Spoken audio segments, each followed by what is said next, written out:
Absolutely. Walang rules dito. Please proceed and answer the question. Matugaling pusit ang Office of the Vice President. What? Tactics na ganyan, na parang, parang sorry for the pusit, na kapag nasusukol na ang pusit, ay nagaano ng maitim na tinta. So, ayaw natin ng ganun, Madam Chair, kasi yung atin namang pinag-uusapan dito ay budget. No? So, wag naman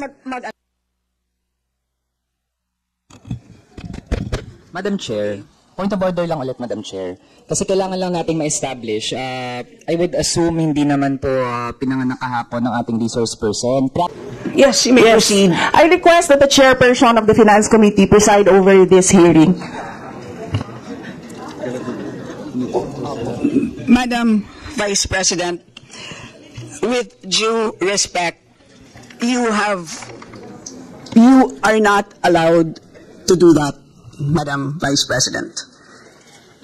You are not allowed to introduce any motion.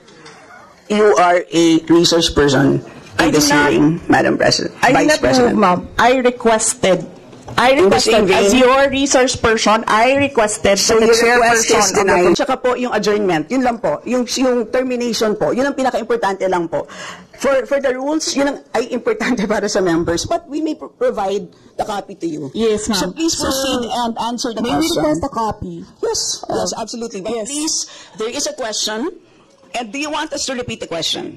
And we will not penalize you on the time. I don't. You can repeat the facts from the notice of disallowance. I will need a repeat Honorable of the Franz. question. Yes, Honorable Franz Castro, you will repeat your question on the notice of disallowance, I believe. Yeah, tama, Madam Chair. So, according to COA, the notice of disallowance is amounted to 73,287,000 out of 125. At ito po, Madam Chair, yung mga breakdown ng mga disallowed na mga na mga purchases. So reward payment of 10 million, payment of rewards, various goods, 34.857 million, payment of rewards, medicines, 24.93 million, tables, chairs, desks, computer and printers, 3.5 million.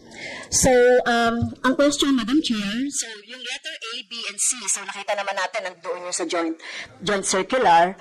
How about yung ito, no? How about yung mga tables, chairs, desktop, computer, na umabot po ito sa 3.5 million. So, pwede bang maipaliwanag kung bakit ito pinurchase, Madam Chair? Madam Vice President. Madam Chair, I still request for the rules of the budget hearings. Okay, gusto mo sagutin ko, ma'am. Yes, Madam. This is a hearing of the budget of 2025. Nasaan dito ang confidential funds? Yung tanong niya, Madam confidential Chair. funds. Nasaan dito? Madam Chair, ito yung continuing, continuing questions pa natin noong 2024, during the last budgets. Hindi na ipaliwanag itong 125 million na alam naman natin na wala ito sa budget ng 2022. So, ito, Madam Chair, sa rule naman natin, lahat dito tinatanong no? So, according to the budget, whether it is in the past, kasi nakikita natin yung utilization noong mga budget, kahit na yung past years, ay pwede nating busisiin dito, Madam Chair. Tama ba ako, Madam Chair? I will agree with you, the Honorable Franz Castro. You may proceed, Yes, Madam ma'am. Vice President. Yun yung sagot ko, ma'am. Nasaan ang topic natin dito at ang pinasubmit ninyo sa amin is the budget proposal of 2025. Where in the budget proposal of 2025 is the item confidential funds. Sa in aid of legislation nga ninyo, nakalagay nga doon sa rules ninyo, diba? The discussion should be germane to the topic. The topic is a 2025 budget proposal. But tell me, Madam Vice President, the Honorable Franz Castro has already provided a sufficient explanation for why she asked the question. So please proceed with your answer. Madam Chair, It's a very why are simple we discussing question. the budget of 2023 in 2024? Honorable Franz Castro. So, kung ayaw niya sagutin, Madam Chair, so let me go through na lang with my question. Kasi related naman ito. Remember, Madam Chair, kinestyon natin ito noong last year at yung 125 million na ito ay hindi ito maipaliwanag, no? Dahil nga confidential no? Nagtago sa word na confidential. At ngayon, kailangan nating maipaliwanag at it is in the interest of the people. Yung 125 million na ito, Madam Chair, kaya kailangan ito na mabusisi at kailangan ito maipaliwanag ng OVP. Kaya hindi tayo pwedeng questionin ng mga rules, questionin ng mga topic, etc. Dahil related din naman talaga ito sa budget, Madam Chair. Madam Chair. Yes, you may proceed. I request that the chairperson of the Finance Committee preside over this hearing. Madam Vice President, with due respect, you are not allowed to do that, Madam Vice President. You are not allowed to introduce any motion. You are a resource person in this hearing, Madam President. Vice President. Ma'am. I requested, as your resource person, I requested So that the your request is chairperson of the denied, committee. Madam Vice President. Just please answer the question. The issue on confidential funds falls squarely within our discussion of your 2025 budget. Narinig mo yung sinabi niya, ma'am? So please proceed. Nakikinig ka sa kanya kanina? Absolutely. Walang rules dito. Please proceed and answer the question. It's a very simple question. Diba? Please explain the specific spending on those items that she enumerated, amounting to a total of, Honorable Friends, do you want to Amounting repeat to a that? total of 73.287 million. So, dahil may notice of disallowance, so ibig sabihin, Madam Chair, illegal ito at not in accordance with the joint circular by the COA, DBM, and other related agencies. So, kung ito ay dinisallow, so ibig sabihin, illegal yung paggamit nito. Madam Chair,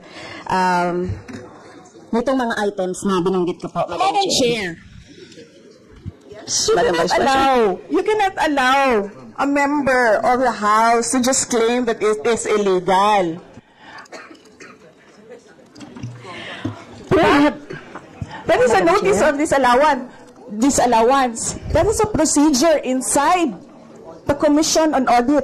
Hindi sa upuan niya. Honorable Friends. Okay, thank you, Madam Chair. So, thank you for the explanation, Vice President. Okay, next. According to accomplishment report of OVP, it spent 10 million for payment of reward. So, Madam Chair, in 11 days, ilang tao kaya at magkano kada tao ang reward? In fact, COA disallowed the whole amount spent by OVP for payment of reward. Hindi ba, Madam Chair, questionable ito? Madam Chair, the invitation letter that we received from the House of Representatives. Dear Vice President Duterte, the House Committee on Appropriations will hold briefings, hearings on the budget proposals of various departments, agencies, and corporations relative to the fiscal year 2025 National Expenditure Program as the basis of the fiscal year 2025 General Appropriations Bill. Nasaan? Sa presentation ko kanina, ang haba.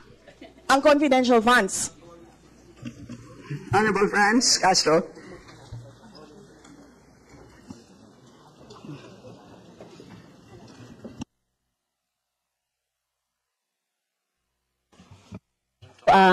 Thank you, Madam Chair. So yun po, no, yung sinasabi natin kanina, yung payment ng reward, the resource person can answer this. Questionable, tingin ko ay questionable ito. Okay? So, next, according to the accomplishment report, isa sa pinaggamitan ng OVP ng confidential funds ay yung provision of medical and food aid. This is not allowed under the Joint Circular number 2015-01 dahil kailan pa naging confidential fund ang pagbibigay ng ayuda. Or kung ito naman ay ginamit sa mga ginamit na tao o informant in 11 days. So paano kaya ginamit itong 40 million na ito, no, para sa medical and food aid in 11 days, Madam Chair? So yun yung tanong ko. Kung dito ginamit doon sa mga aids, medical aid or food aid, Pero paano kaya, Madam Chair, ginamit itong 40 million na ito as a medical and food aid ng ilang tao in 11 days? So, yun po yung tanong natin, Madam Chair. Madam Vice President. Madam Chair, the subject of this hearing is the OVP 2025 budget proposal. We do not have an item of confidential funds in the OVP budget proposal. Honorable Friends. So, may I continue, Madam Chair? Isa sa bumubukol na confidential fund ng OBP noong 2022 ay nasabi ko na, Madam Chair, yung medical and food aid at saka yung mga purchase of supplies. According to the accomplishment report, the OBP spent 40 million now for medical and food aid in 11 days. So, ang ibig sabihin nito, Madam Chair, konting math, tumapatak na 3.64 million kada araw ang gastos, no, para sa food and medical aid. So, hindi natin maintindihan, Madam Chair, paano ito ginastos in 11 days, no? 3.64 million kada araw dito sa item na ito. Madam Vice Do you want to President. comment? Madam Vice President. I did not call you, ma'am. It was Representative Arroyo who called you. The chair would like to remind both the resource persons and the members to please wait to be acknowledged before you speak. Yes, ma'am. Yes, so Tinawag you mo mean, ako. yes, For what, ma'am? to respond. So, any comment, Madam Chair, dun sa sinabi natin based on sa accomplishment report? So, kung gagamitan natin ng konting math, 3.64 million kada araw ang gastos para sa medical and food for 11 days. For how many people ba ito? Madam Chair, the topic and the invitation of the House of Representatives to the Office of the Vice President for this hearing is the 2025 budget proposal. There is no confidential funds in the 2025 budget proposal. For the information of the body, the letter that we sent, our Madam Vice President, reads as follows. In the second paragraph, we noted the following topics to be discussed. Item number 3 is comparative budget allocation and utilization rate from fiscal year 2019 to 2023. That's item number 3. So I can provide you copies of the letter. So clearly, confidential funds spent in 2022 falls squarely within that. So yes, Honorable Francie, may proceed. Yes, Madam Chair. So, mukhang di na tayo sasagutin ng, di na ako sasagutin ng ating Vice President. So, sa bawat sagot kasi na ganyan ng ating Vice President, for the record, since ayaw magpaliwanag ang VP, so, ibig sabihin nito, yung paggastos ng 125 million ay na pera ng taong bayan ay hindi maipaliwanag. So, yun lang, Madam Chair. Kaya hinihiling natin sa Vice President o OVP na kailangan na maipaliwanag itong mga sinasabing item dito. Anyway, Madam Chair, sa kanila naman ang galing, no, yung utilization of confidential and intelligence fund. And of course, ito lang naman ang hawak ko din dito, yung notice of disallowance. Kaya gusto talaga nating maintindihan, Madam Chair, kung ang notice of disallowance ay, so syempre, papaliwanag pa nila yan, kung paano, di ba? So, kailangan malaman din ng taong bayan na sila yung nagbibigay ng pondo para sa operations ng OVP at lahat ng mga agency. At kailangan yung maipaliwanag. So, hindi pwede yung ganyan na yung tactics na ganyan na parang, parang sorry for the pusit, na kapag nasusukol na ang pusit ay nagaano ng maitim na tinta. So, ayaw natin ng ganun, Madam Chair, kasi yung atin namang pinag-uusapan dito ay budget. No? So, wag naman mag-ugaling pusit ang Office of the Vice President. Madam Chair, may I point of information only, Madam Chair? May I? Madam Chair. No, sorry. Wait. Before you, I'd like to. Before we proceed to the next person on the list, I believe that our former President, Gloria Macapagal Arroyo, would like to interject. Observation made. in relation to the point of order, because in the beginning, it was settled that the issue would be the 2025 budget. And in all our hearings, to what I recall, when we want to question something about performance, we question the 2024 budget, not the 2023 budget. What is being questioned now is the 2023 budget, which was discussed very extensively last year. And that is the reason why the House removed the confidential funds. So that issue has already been, to my mind, for purposes of the budget hearing, laid to rest. So that's my observation, Madam Chair.